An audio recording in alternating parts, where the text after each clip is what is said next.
ምን ሊንጠለጠል ይችላል? ገመድ።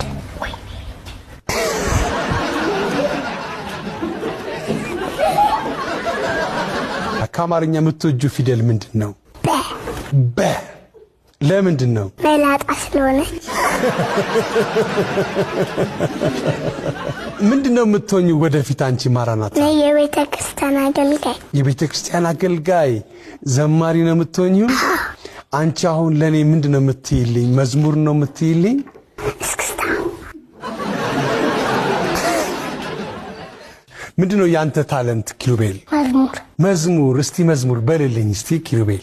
አውራ ዶሮ ባቶሊቶ ተጣራ ላይ ተጎልቶ ብቅ ስትል ፀሐይዋ ባቶሊቶ ይጮኻል እምቧ። እምቧ። ዶሮ። ላም። አሪፍ ነው። ኮፍያ ለምን ታደርጋለህ? ፀጉሬ እንዳይበርደኝ።